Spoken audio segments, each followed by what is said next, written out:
Olá pessoal, boa noite, bem-vindos a mais um episódio do podcast da Rafus Press. Hoje teremos um episódio de espeleologia, um pouco especial até certo ponto. A gente vai comentar um livro que eu estou lendo aqui, eu sempre volto a ele, que é um livro muito complexo, que é o Ciclonopédia. E também a gente vai comentar um pouco a respeito da noção de onde surgiu a ideia da nova campanha da Rafus Press. Começa na segunda-feira, o nome já todo mundo sabe, né? Mitologia noturna. De onde surgiu essa ideia e como é que isso funciona? Bom, antes de mais nada, vamos situar a questão toda, né? Algumas semanas atrás falei deste livro aqui, né? A Dissimetria, do Roger Caillois. Eu comecei a ler, eu acho ainda em 2024, mas terminei já em 2025. E foi das grandes primeiras leituras que eu fiz. Tem algumas excepcionais também, né? Eu já falei aqui, por exemplo, do nível Obstats também, esse chegou em 2025. E alguns que eu já estou lendo em breve, vamos ter aí algumas resenhas novas aí, aumentando a biblioteca submersa. Mas este livro aqui, eu comentei um pouco, não comentei muito, eu acho, a respeito do ensaio sobre o unicórnio, né? O mito do unicórnio. Ele constrói o mito do unicórnio, ou melhor, ele reconstrói o mito do unicórnio, colocando em paralelo, assim, essa reconstrução que é antropológica e histórica. Nessa reconstrução a gente percebe como o mito vai perdendo força, ao mesmo tempo que a explicação do mito, quer dizer, de onde surgiu os chifres de unicórnio que existem, ou que eram entendidos como chifres de unicórnio, espalhados ali pela Idade Média Europeia, que teriam origem num animal marinho extremamente assim, singular. E isso é muito mais interessante para o Caillois. Ele consegue tornar isso interessante também na escrita. E aí a gente já começa a perceber como, para ele, o mito, de certa forma, é uma espécie de organização da natureza. Eu também comentei sobre isso, como a natureza é importante para ele, e a percepção dessa organização de um tipo de imaginação da natureza que se reflete na imaginação humana, quase que uma sobreposição. E isso é genial, é difícil de explorar, é difícil de você sintetizar, digamos assim, como se sintetiza uma equação matemática, mas é inegavelmente brilhante. E assim, quando eu terminei de ler esse livro, eu me lembrei de duas coisas. Do Ciclonopédia, que é esse livro que eu vou lutando com ele, leio partes, pulo partes, volto algumas, né? Porque é uma verdadeira odisseia pelo Oriente Médio, mas é muito interessante, muito complexo. Eu vou falar um pouco mais dele. Acho que nunca vai ser traduzido, vai demorar para ser, mas enfim, é um livro que valeria muito a pena. E lembrei bastante também de um texto que eu li do Thomas Liguori. Esse texto, Liguori, né, que é um escritor de terror, escritor de ficção horrorífica, né, digamos assim, ele tinha publicado no fórum TLO, Thomas Liguori Online, que foi minha escola de descoberta de editoras como a Ex-Occident Press, que depois virou Montabraxas, ou Zagava, ou outras tantas, né, nas quais eu trabalhei, publiquei e me inspiraram para a criação da Rafus Press, né? E depois ele publicou numa revista chamada Collapse, de uma editora de Hong Kong de nome Urbanomic. Na época, nada disso não dizia nada. Para mim, isso era uma editora muito boa, aliás, e eles deixaram esse material disponível em PDF um ano depois da edição de 2013 ou 2014, que eu tenho até hoje. E é justamente, esse texto do Liguori é uma espécie de resumo do A Conspiracy Against the Human Race. Eu considero até melhor que o livro, por ser um resumo, ele é mais concentrado, o impacto é mais poderoso. E é uma obra bastante única, né? E eu li os outros ensaios também. Tem um ensaio, por exemplo, sobre aquela tortura, esqueci o nome da tortura agora, mas é uma tortura que você coloca a pessoa num barco cheio de mel, de produtos doces, e a pessoa larga a pessoa nesse barco, um barco cima do outro, fechando a pessoa ali, esmagada ali dentro, né? Quer dizer, cabeça para fora, membros, o resto do corpo dentro do bar, dos dois barcos colados, assim, né? Soldados ou pregados, né? E a pessoa vai apodrecendo dentro, assim, no meio das suas próprias excrescências, né? Tem um ensaio sobre isso. Eu acho que, inclusive, é do Reza Negarestani. Muito tempo depois eu descobri quem é o editor da Urbanomic, né? Que é o nome de uma das muitas editoras do Nick Land. Nick Land é um filósofo, ele é vivo ainda, se não me engano.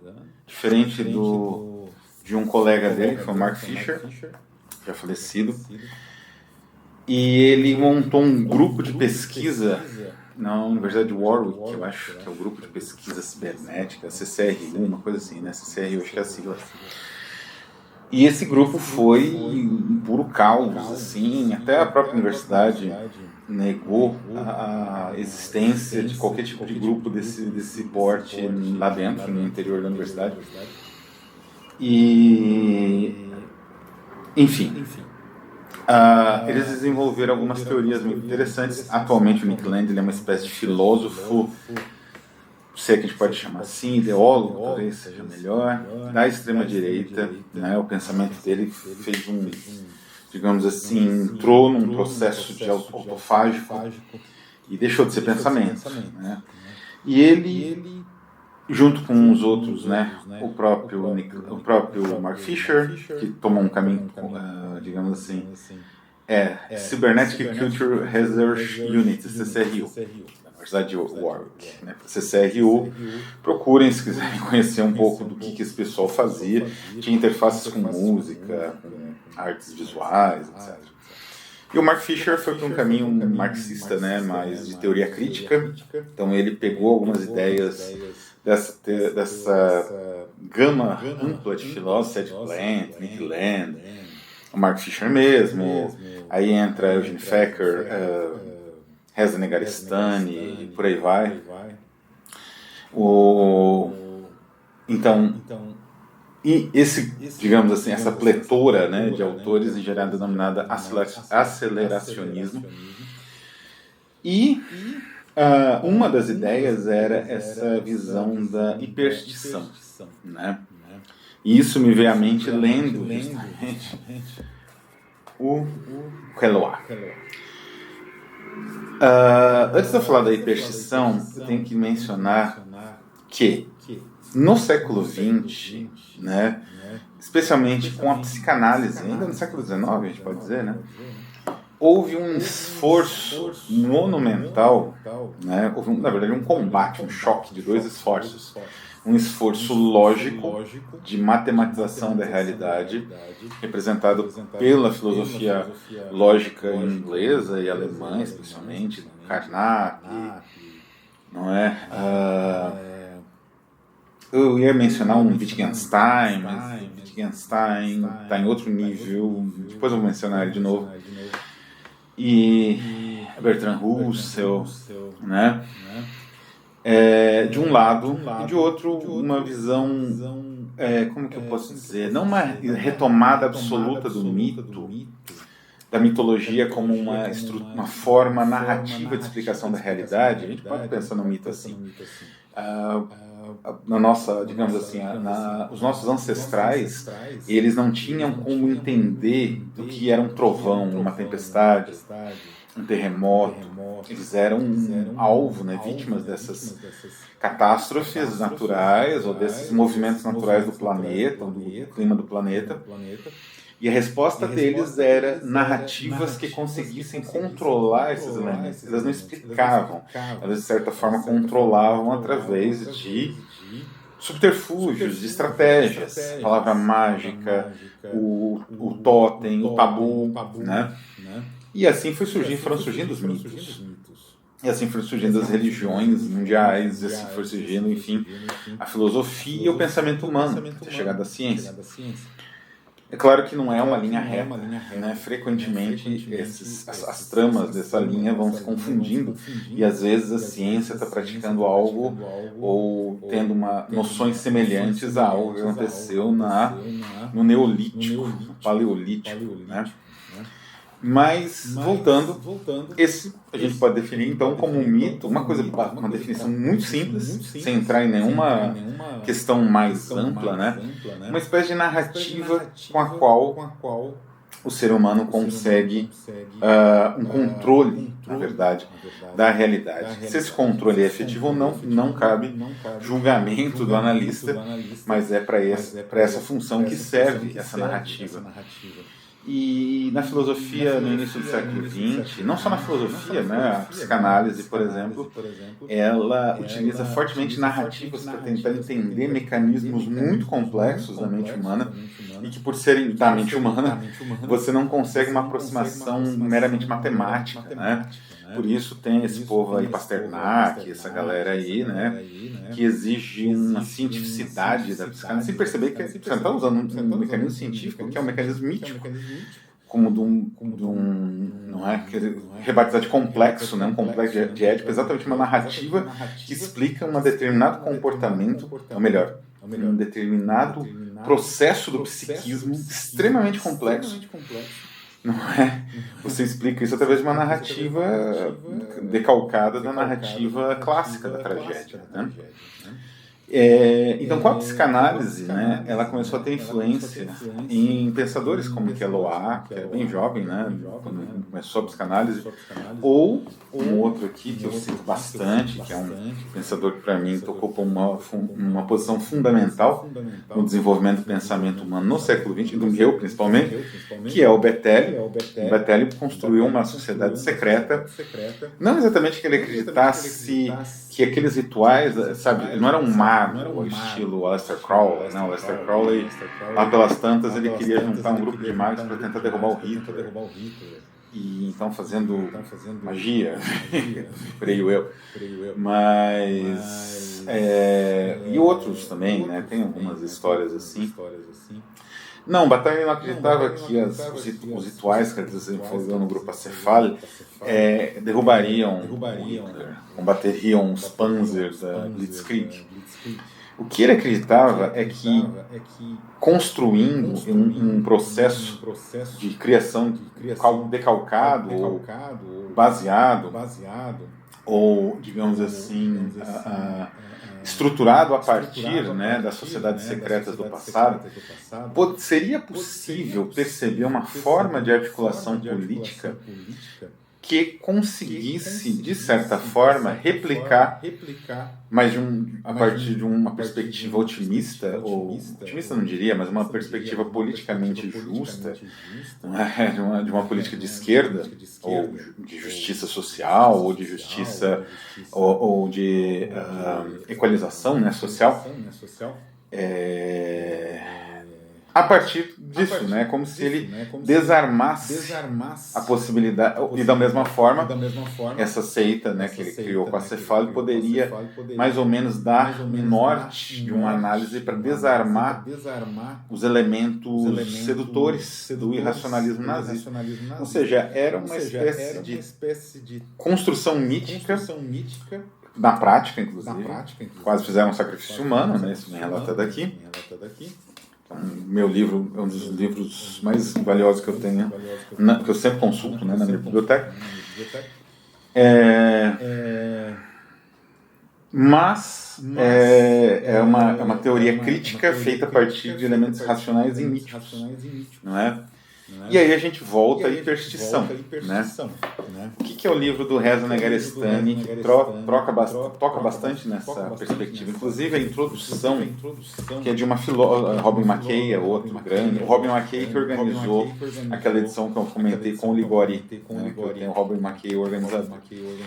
Kristen Atvansson, que é uma pesquisadora mulher, também muito importante, ela faz uma introdução chamada Incognitum Hac Tenus, que é quase uma narrativa de espionagem. Então, já no início, você já começa a bagunçar. Embora seja uma narrativa de espionagem, não tem nada de fantasioso. É a respeito de aeroporto, de pegar manuscrito no Irã, que não deve ser a coisa mais fácil do mundo, a depender do tipo de manuscrito, né?